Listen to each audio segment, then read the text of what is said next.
ATM new world या चॅनलला share, like, subscribe करून कॉमेंटही. दुष्काळ पाहिला, मात्र अशी अतिवृष्टी पाहिली नाही. दुष्काळासाठी प्रसिद्ध असणाऱ्या जिल्ह्यात अतिवृष्टी झाली. शरद पवारांचं वक्तव्य तर राज्यानं अतिशय वेगानं पंचनामे करून तातडीनं नुकसान भरपाई देणं गरजेचं. शरद पवार हे व्यवस्थितपणे आणि निश्चितपणे चांगलं असंच बोललेले आहेत. आता शरद पवार म्हटल्यानंतर लोकांना काय समजायचं ते समजून घ्या, कारण 1940च्या अगोदरचं त्यांना माहिती आहे. 1940ला जरी त्यांचा जन्म झाला असला तरी ते काय बारामतीचे नाही आहेत, ते आहेत मूळचे कोरेगाव तालुक्यातील नांदवळचे. आणि ते नंतर बारामतीला आले आणि त्यांचे जे आजोबा होते तर ते आजोबा नीरा कॅनलवर एक आपलं गौंड्याचं काम करत होते, हे त्यामध्ये लिहिलेलं आहे. असंच म्हणजे एकंदरीत दृष्टिकोनातून सर्वसामान्य असे जे शरद पवार आहेत हे यशवंतराव चव्हाणाचे मानसपुत्र किंवा इतर अनेक प्रकारच्या ज्या बाबी आहेत त्या त्यांना सांगितलेल्या आहेत. आणि मग त्यांनी स्वकर्तृत्वावर 67ला एक निवडणूक लढवली, त्यानंतर 72, त्यानंतर 75, 77, 78ला वसंतदादाचं सरकार पाडलं वगैरे आणि मुख्यमंत्री झाले तरुणपणी वगैरे त्यांचं. तर हे शरद पवार काय बोलतील आणि काय नाही याचं कोणालाही थांगपत्ता लागत नाहीत. ते गडकरीचं मध्यंतरी म्हटले होते की शरद पवार हे मी दिल्लीला जातो म्हणून जे जर समजा इकडून निघाले घरातून किंवा त्यांच्या बंगल्यावरून, तर ते कुठं जातील, दिल्लीला जातील की चेन्नईला जातील की कलकत्त्याला जातील, ते जेव्हा उतरतील ते खरं. तर हे असे गृहस्थ किंवा असे आपले हे नेते जे त्यांना कुणी जाणता राजा त्या काळात म्हटलं, पण तेच लोक जाणता राजा काही जण त्याचे सोडून गेले आणि एक जाणता राजाला काही लोकांनी एकटं पाडलं, म्हणजे हाय प्रकार. पण काही काही गोष्टी त्यांनी मात्र खऱ्या बोलल्या. आता 1940 पासून हा पावसाळा असा झालेला नाही, हे सत्य आहे. आणि दुष्काळ पडला होता तर दुष्काळही त्या काळामध्ये खूप मोठमोठ्या प्रमाणामध्ये पडलेले आहेत. तर स्वातंत्र्योत्तर काळापासून 14 दुष्काळ आपल्या महाराष्ट्रामध्ये पडलेले आहेत. मराठवाडा तर नेहमीच दुष्काळ आहे. भारतीय स्वातंत्र्यानंतर देशात 1951ला पडला, 1965, 1966, 1968, 1972, 1979, 1982, 1985, 1986, 1987, 2002, 2015 आणि 2016 असा 13 वेळेस दुष्काळ जाहीर पडला. आणि ह्या दुष्काळामध्ये जे काही भाग होते दुष्काळामध्ये, तर ते लोकांना असं कधीच घडलं नाही की या दुष्काळामध्ये संपूर्ण हे करायचं ते करायचं, असं काहीच घडलेलं नाही आहे. आणि त्यामध्ये सगळ्यात महत्त्वाचं म्हणजे हा दुष्काळ कुठं कुठं पडत होता त्याची एक माहिती बघा. पुण्यामध्ये एक आंबेगाव, पुरंदर, सासवड, बेला, बारामती, दौंड, इंदापूर, शिरूर नदी हे तालुके होते. त्यानंतर साताऱ्यामध्ये कोरेगाव, फलटण या 2 तालुक्यामध्ये कायम दुष्काळ असायचा. धुळ्यामध्ये शिरपूरला दुष्काळ असायचा. नंदुरबारला तळोद्यामध्ये दुष्काळ असायचा. नाशिकमध्ये देवळा, इगतपुरी, नाशिक आणि चांदोडमध्ये दुष्काळ असायचा. नांदेडमध्ये उमरी, हिंगोलीमध्ये कळमनुरीला दुष्काळ असायचा. शेनगावला दुष्काळ असायचा. अमरावती जिल्ह्यामध्ये मोर्शी हा तर गंभीर दुष्काळी तालुका असायचा. बुलढाणा जिल्ह्यात खामगाव, लोणार, नंदुरा, संग्रामपूर, शेगाव, मलकापूर, शिंदखेड राजा हे गंभीर दुष्काळी तालुके होते. त्यानंतर किंवा आहेत बाबुळगाव, यवतमाळमध्ये बाबुळगाव, दारव्हा, कळंब, महागाव, उमरखेड, राळेगाव हे तालुके दुष्काळीत. त्यानंतर चंद्रपूरमध्ये चिमूर, नागपूरमध्ये काटोल आणि कळमेश्वर हे गंभीर दुष्काळी तालुका असायचे. आणि अहिल्यानगरमध्ये राहता, राऊरी, संगमनेर, शेवगाव, श्रीगोंदा, जामखेड, पारनेर आदी तालुके. त्यानंतर औरंगाबाद म्हणजेच संभाजीनगर, गंगापूर, खुलताबाद, पैठण, फुलंब्री, सिल्लोड, सोयगाव, वैजापूर, कणकड हे तालुके दुष्काळी. त्यानंतर बीड जिल्ह्यामध्ये आष्टी, बीड, धारूर, गेवराई, माजलगाव, शिरूर, कासार, वडवणी, केज, आंबेजोगाई, परळी, पाटोदा हे तालुके दुष्काळी असायचे. त्यानंतर जालना जिल्ह्यामध्ये बदनापूर, भोकरदन, घनसांगवी, जाफराबाद, जालना, परतूर हे तालुके दुष्काळी. त्यानंतर नांदेडमध्ये मुखेड आणि देगलूर, उस्मानाबादमध्ये लोहारा, कळंब, उस्मानाबाद, परांडा, भूम, तुळजापूर, वाशी, भूम म्हणजेच हे तालुके दुष्काळी असायचे. त्यानंतर परभणीमध्ये मानवत, पाथरी, सोनपेठ, पालम, परभणी, सेलू हे तालुके अशा पद्धतीने असे म्हणजे दुष्काळीच. त्यानंतर सोलापूरमध्ये सोलापूर, दक्षिण सोलापूर, मोहोळ वगैरे असे. धुळ्यामध्ये धुळे, सिंदखेड असे गंभीर दुष्काळी तालुके. त्यानंतर पालघरमध्ये पालघर, तलासरी, विक्रमगड असे तालुके.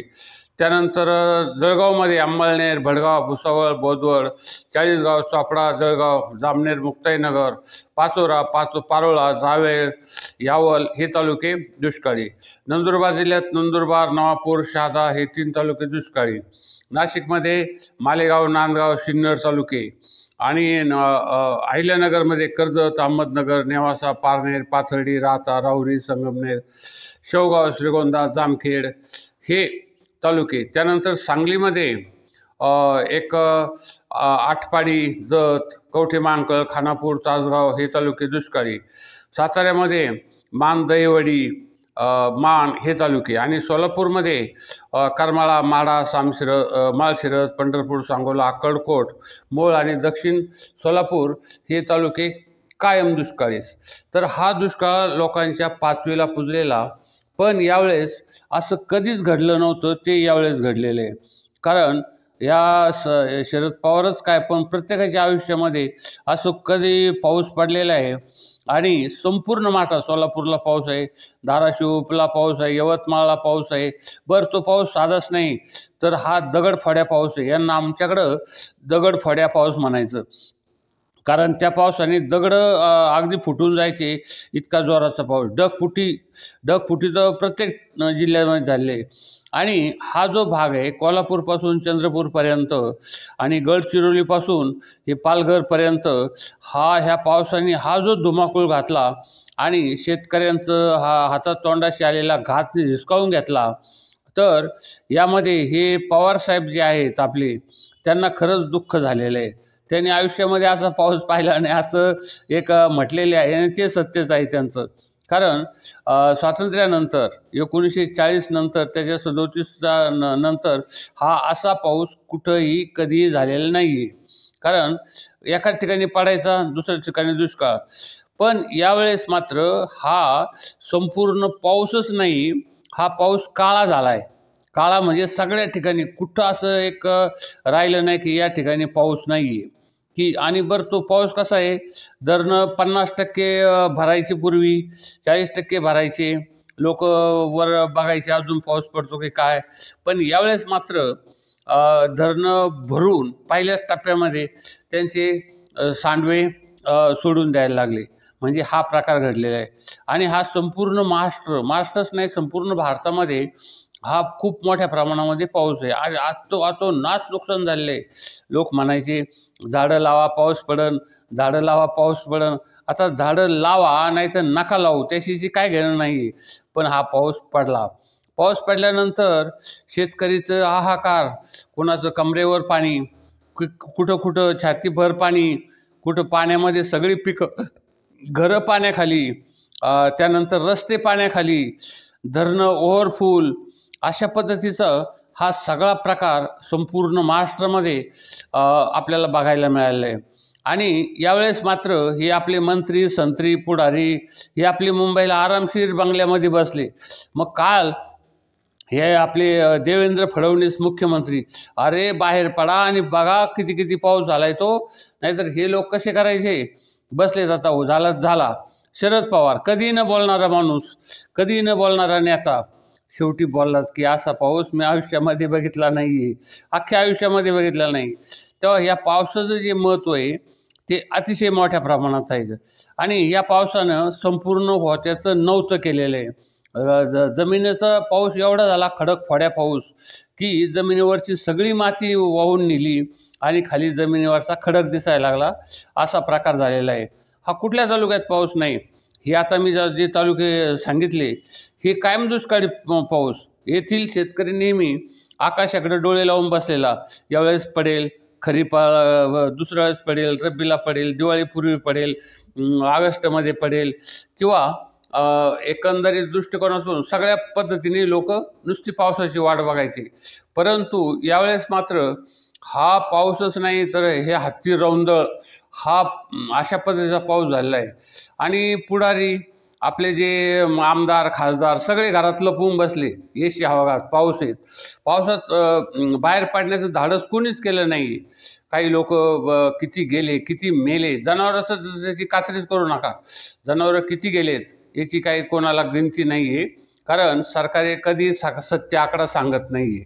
किती लोक गेले, पाण्यात वाहून गेले, मेले, किंवा किती ट्रका किंवा वाहनं पावसात वाहून गेली याचाही कोणी पत्ता लागत नाही, कारण लोक सांगतात एक आणि करतात एक। वस्तुस्थिती अशी, कारण सरकार कधीही खरा आकडा सांगत नाही।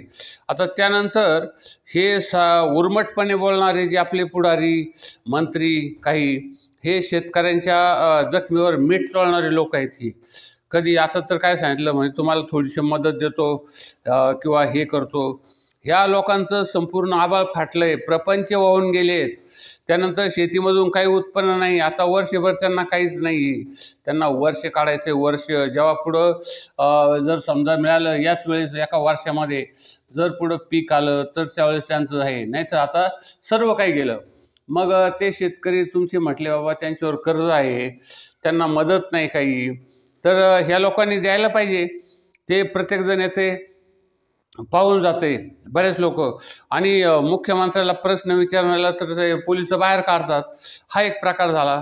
त्याच्यानंतर सत्य, दुसरा माणूस म्हणतो इथं काय आम्ही काय गोट्या घालायला आलो का, अरे अशा पद्धतीच्या भाषा।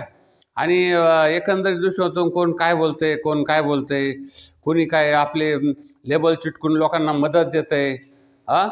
लोक हा शेतकरी स्वाभिमानी आहे, परंतु तो अतिशय संकटामध्ये सापडलेला आहे, त्याचं सर्वस्व वाहून गेलेलं आहे, घरातले प्रपंच भांडीकुंडी किंवा घरं वाहून गेलेले आहेत, संपूर्ण शेतही वाहून गेलेले आहेत, शेतामध्ये कुठलाही आता राहिलेलं नाही आहे, जे पिकं आले होते ते सगळे सडून जाणार आता, आणि त्यांना भविष्यातील जे आशा आहेत त्याही राहिलेल्या नाही, त्यांच्या डोळ्यासमोर संपूर्ण अंधार आहे।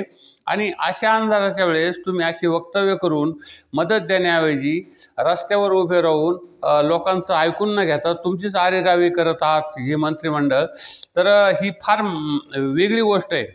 आका मुख्यमंत्र्याला सांगावं लागतं तुम्हाला की जा रे बाबा तुमच्या तालुक्यात, तुमच्या जिल्ह्यात पालकमंत्र्यामध्ये आणि तिकडची नुकसान भरपाई पहा।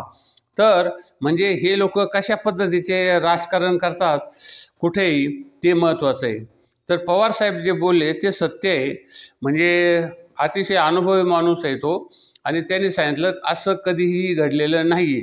मग जेव्हा कधीही घडलेलं नसतं त्यावेळेस सर्वांनी मिळून, आता काय सांगितलं आम्ही 1 महिन्याचा, तुमचा 1 महिन्याचा पगार देऊ नका, 1 महिन्याच्या पगाराने काही होणार नाही, तर तुमच्या घरातील, म्हणजे तुम्ही पगार देणार म्हणजे सरकारकडून घेणारा पगार तो तुम्हाला मिळणार, तुमच्या घरातून द्या। तुमच्या घरामध्ये जे कोट्यावधी रुपये ना ते प्रत्येक आमदारांनी खासदारांनी प्रत्येकाने 10-10 कोटी द्या संपूर्ण, आणि एक तालुका प्रत्येकाने एक आपला त्याच्यामध्ये काय म्हणतात तुम्ही दत्तक घ्या एक तालुका, आणि स्वतःच्या खिशातले स्वतःच्या याच्यामधले 10-10 कोटी तुम्ही द्या, प्रत्येक गावोगाव जाऊन राहा, 2 महिने तिकडे जा आणि ह्या शेतकऱ्यांना व्यवस्थितरित्या आधार द्या, कारण त्याशिवाय जमणार नाही। तुम्ही काय आईजीच्या जीवावर पाय देऊ उदार म्हणजे हा काय प्रकार झाला की आम्हाला मिळणार आहे तिकडून मग आम्ही तुम्हाला देणार, तिकडून पगारच झाला नाही तर आम्ही तुम्हाला काय देणार। अरे असे आमदार, असे खासदार, असे मंत्री, त्या भुजबळांनी सांगितलं 1 महिन्याचा पगार देईल, तो दुसरा वडेट्टीवार म्हटला 6 महिन्याचं माझं तिकडचं ते देईल, म्हणजे तिकडून मला मिळणारच तर तुला देईल, नाही तर देणार नाही। तर असा हा एक प्रकार आहे।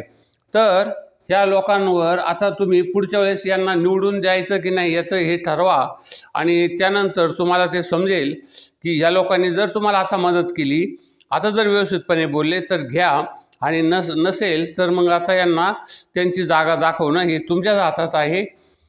तर आमचं हे ATM न्यू वर्ल्ड चॅनल संपूर्ण महाराष्ट्रामध्ये लाखोच्या संख्येने लोक बघत असतात. आपण या चॅनलला जास्तीत जास्त शेअर, लाईक, सबस्क्राईब करा आणि कमेंट करा तुम्हाला काय सांगतो तो. कारण हे जे सरकार आहे हे लोकांच्या, शेतकऱ्यांच्या टाळूवरचं लोणी खातं का काय करतं हे देखील तुम्ही त्याचा विचार करा नेमकी. कारण तुम्ही सध्या अडचणीत आहात मित्रहो. फार मोठी कधीही घडलेली नाही अशी घटना घडलेली आहे. हे आभाळच फाटलेलं आहे. हे आसमानी संकट आहे आणि या संकटामध्ये सगळे आले पाहिजेत. कोण गणपतीचा राजा लोकांचे पैसे घेऊन तो फक्त 10 लाख शेतकऱ्यांना देतो. वाह! लोकांचा राजा, लालबागचा राजा, काय कुठले राजे, मोठमोठे एक संस्थानं. 72च्या दुष्काळामध्ये मफतलालने सुकडी वाटली होती, सुकडी त्यावेळेस, ते लक्षात ठेवा. तर तसाच प्रकार हा 72च्या दुष्काळासारखाच आहे. हा ओला दुष्काळ आहे, त्यावेळेस तो कोरडा दुष्काळ होता. आजही लोकांना धान्य ते देणं अत्यंत आवश्यक आहे. आमच्या चॅनलला ज्याचं सबस्क्राईब करा आणि ह्या शेतकऱ्यांसाठी सर्वात जास्त मदत ह्या सरकारने केलेली गेली पाहिजे आणि ते अत्यंत महत्त्वाचं आहे. आणि शेतकऱ्यांनी एक लक्षात ठेवा, यांच्या गोड गोड बोलण्याला किंवा आश्वासनं थापांना बळी पडू नका. पवार साहेबांनी सांगितलं की हा आयुष्यामधला फार मोठा दुष्काळ आहे, पहिल्यांदाच पाहिलेला. तर ते सर्वात महत्त्वाचं आहे. आणि म्हणून आमचं हे ATM न्यू वर्ल्ड चॅनल संपूर्ण महाराष्ट्रामध्ये लाखोच्या संख्येत लोक बघत असतात. आपण या चॅनलला जास्त शेअर, लाईक, सबस्क्राईब करा आणि त्यानंतर कमेंट करा आणि सबस्क्राईब करा. धन्यवाद.